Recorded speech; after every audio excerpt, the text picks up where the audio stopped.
I'm a huge fan of science fiction and fantasy, which will explain why I love the Bible.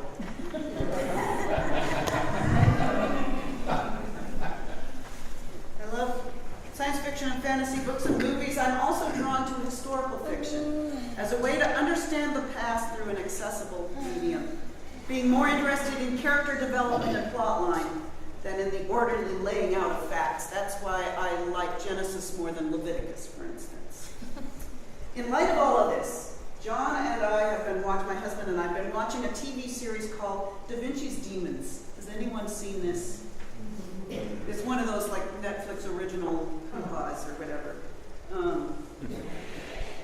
Written by David S. Goyer, the series follows the untold story of Leonardo da Vinci, the genius during his early years in Renaissance Florence. As a 25-year-old artist, inventor, swordsman, lover, dreamer, and idealist, he struggles to live within the confines of his own reality and time as he begins to not only see the future, but invent it. It's a wild and colorful entryway into Florence, Italy during the Renaissance. And I began to watch with the idea that it was historical fiction, much more accessible to me than straight history books were in high school. But as the episodes got wilder and bloodier, and then put Da Vinci on a ship to South America to interact with Amazons and his dead mother, I needed another description for the experience.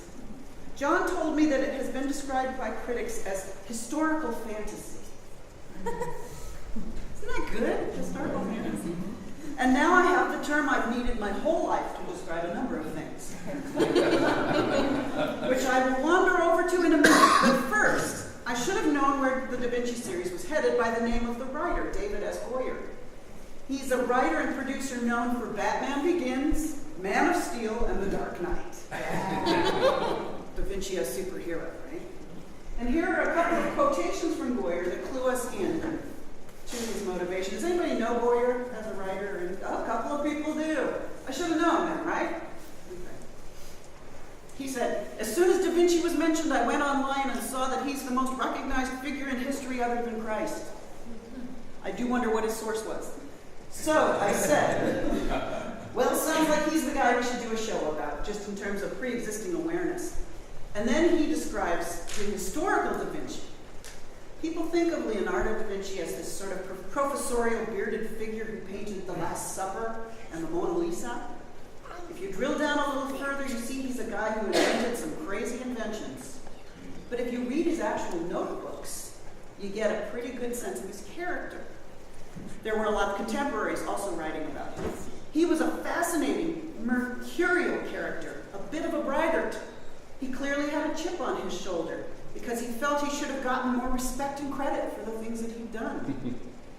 He was clearly a dilettante, a procrastinator, and a practical joker. He had a sense of humor. He published a book of jokes during his lifetime. Did not know this. He was bisexual. I did not know that either. He was arrested twice and put on trial. He came in contact with a lot of interesting people of the time, from Machiavelli to Borgia. He was also kind of a jerk, in the way a lot of geniuses are, selfish, and he had feuds. He was a friend of Botticelli's. Where's Carolyn? Related to Botticelli? But was dismissive of his artwork.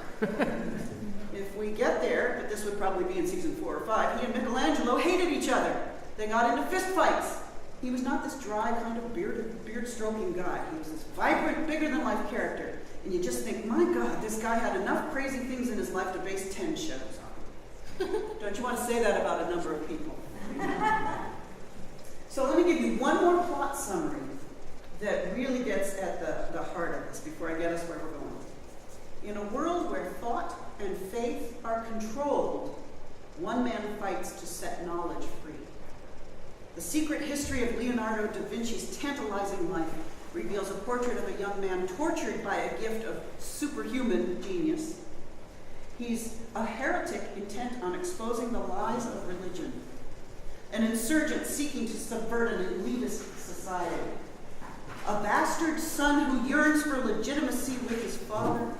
He finds himself in the midst of a storm brewing for centuries, a conflict between truth and lies, religion and reason, past and future. His aspirations are used against him by the opposing forces of the time, of the time, luring him into a game of seduction where those who despise his intellect need him the most. Leonardo must take up the fight against foes who use history to suppress the truth. A hero armed only with genius, Da Vinci stands alone against the darkness within and the darkness without. Facing an uncertain future, his quest for knowledge nearly becomes his undoing as he explores the fringes of his own sanity. Don't we all do that too? Da Vinci throws himself into his genius and emerges as an unstoppable force that lifts an entire era out of darkness and propels it into the light. His story becomes a mirror of our own world, calling us all to join his fight to free the future. Do you feel like you're part of a fight to free the future? So this young guy Da Vinci is brilliant, funny, and illegitimate. A heretic exposing the lies of his religion, an insurgent out to subvert an elitist society. He's arrested and put on trial. He stands against the darkness of the world, propelling it into the light. Goyer's Da Vinci has an uncanny resemblance to the most recognized figure in history. Our own favorite protagonist, Jesus of Nazareth, aka Christ. Which brings us to our source material, read so beautifully, thank you, Mary Frances, and my newly named favorite genre, historical fantasy. Isn't that what that was? Okay, historical fantasy. Think about the text as I read the definition from another fantastical source, Wikipedia. Historical fantasy is a genre of historical fiction that incorporates fantastic elements such as magic into the narrative. There is much crossover with other subgenres of fantasy. Such classes as Arthurian, Celtic, or Dark Ages could just as easily be placed in historical fantasy. Stories fitting this classification generally take place prior to the 20th century, which our text today does. Okay.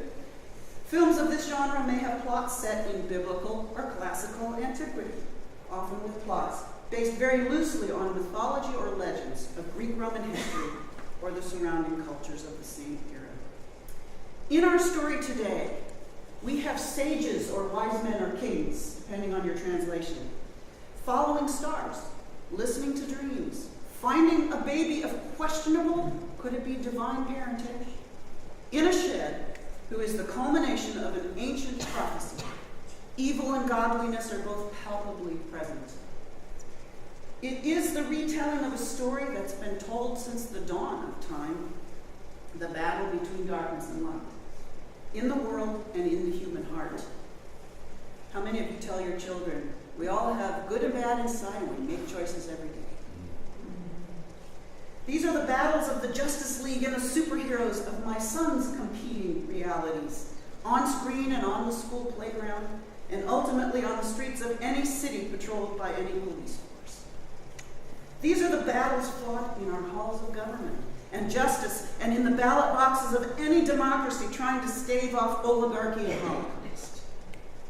I have no doubt that Jesus, like Da Vinci, lived. That his powerful life light was a challenge to the oppressive darkness of his time, and he fought a revolutionary struggle against political and religious hierarchies that threatened to crush the hopes and lives of ordinary people he loved with all his heart. And I have no doubt that there is a life force that is larger than all else in the universe, constantly overcoming the forces of death and entropy and darkness and evil. A force still giving birth to stars and to hope. And I have no doubt that we have no words to adequately describe what is going on in this universe, let alone in the center of our own hearts. But we have stories. We have images and plot lines and characters that make those things expressible and accessible and comprehensible and graspable. And these stories are true, no matter how fantastical they may seem. Our Fred knew that same truth as he made choices about the end of his earthly life on Wednesday, just on Wednesday. He said with certainty that God was with him and holding on to him, and that his suffering would be healed in the light of what lay beyond death. Whatever the plot line was for him up until that day, he knew the power of love had won his heart and told Wesley so repeatedly, so long as he was allowed and able to speak. So we now have a new story to tell. Historical fantasy true to the bone.